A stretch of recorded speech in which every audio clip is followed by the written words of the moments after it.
Bonjour, nouvelle vidéo. Aujourd'hui, brioche des rois. Pour la petite histoire, c'est une tradition médiévale qui nous vient du sud de la France pour célébrer l'épiphanie. Elle se présente sous forme de couronne parfumée à la fleur d'oranger, décorée de fruits confits et de sucre perlé. Comme pour la galette, on y cache une fève et celui ou celle qui la trouve devient le roi ou la reine du jour. Cette recette est une variante et ce n'est pas la traditionnelle, c'est ma recette. Pour la recette de la brioche, tu peux la trouver juste ici. Si tu as cliqué sur la vidéo de la brioche, tu peux remarquer qu'il manque 2 étapes et on va les retrouver juste ici. Donc ici, je mets de l'eau, 2 fleurs d'oranger dans ma brioche quand le beurre il a bien été incorporé. Là, si tu remarques bien, j'ai corné ma brioche et je viens y rajouter des fruits confits. Donc moi, j'ai mis environ 200 grammes pour la recette de base que tu retrouves en commentaire épinglé. Pour le reste, tu suis la vidéo de la brioche, donc tu fais une mise en forme et tu la laisses toute la nuit au frigo. Sur la vidéo, on se retrouve le lendemain, donc la brioche elle est restée toute la nuit, elle a une texture un peu dure. Donc ce qu'on va faire, c'est qu'on va la laisser sur notre plan de travail et on va la laisser reprendre en température. 10 minutes sont passées, donc là on va venir fariner notre plan de travail pour éviter que notre brioche colle et on va passer à l'étape du façonnage. On vient préalablement dégazer notre brioche, donc on appuie juste dessus avec un peu de farine pour éviter que ça colle. On appuie dessus, c'est ce qu'on appelle dégazer. Et maintenant on va façonner. Alors on va prendre un côté qu'on va replier vers le milieu. Ensuite on prend le côté plié qu'on replie encore vers le milieu. Et on répète la même action jusqu'à ce qu'on obtienne une belle boule.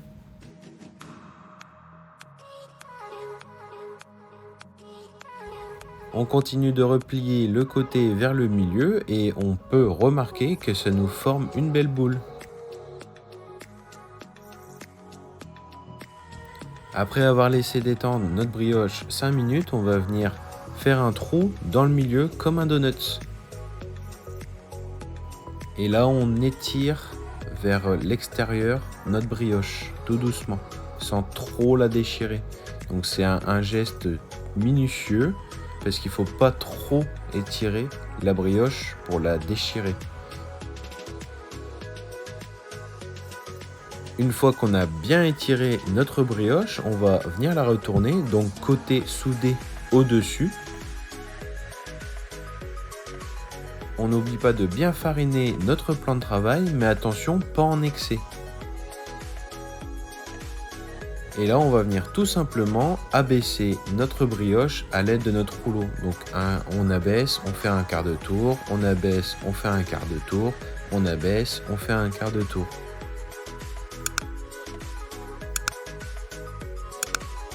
J'ai fini d'abaisser ma brioche. Alors moi, comme j'aime bien faire ça, je vais venir y rajouter la crème pâtissière. Si tu veux la recette de la crème pâtissière, tu peux aller la retrouver dans la première partie de ma vidéo au niveau de la galette des rois. Je te l'affiche juste ici.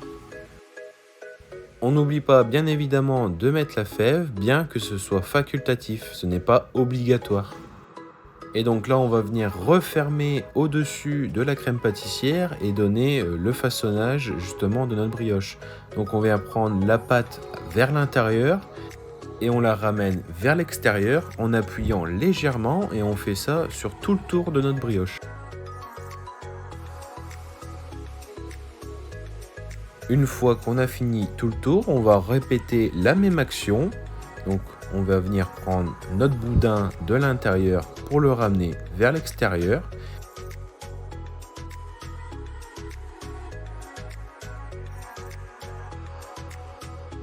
Et on répète cette même action une dernière fois pour ne plus avoir de pâte sur les côtés et qu'on ait une belle couronne.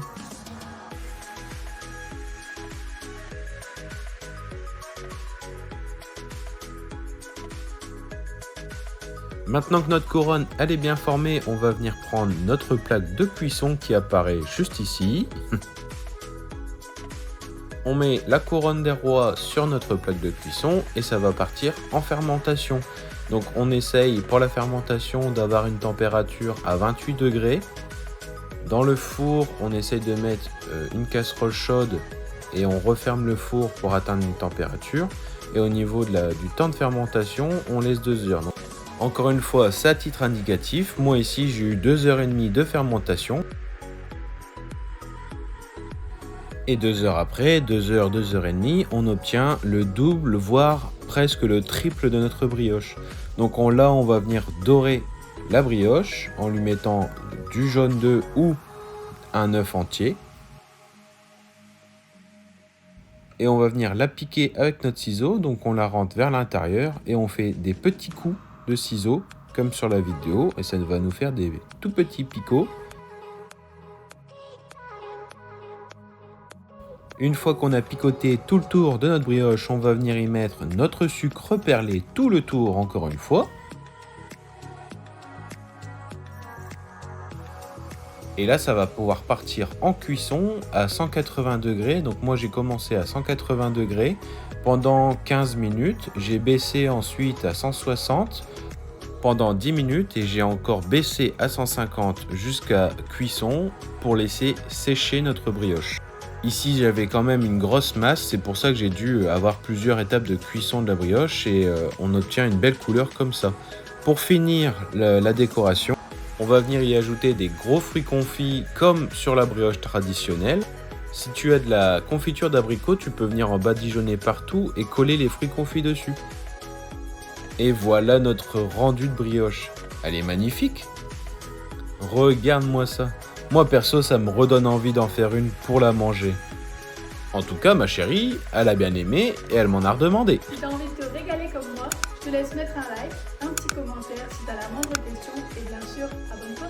Et nous on se dit À la prochaine!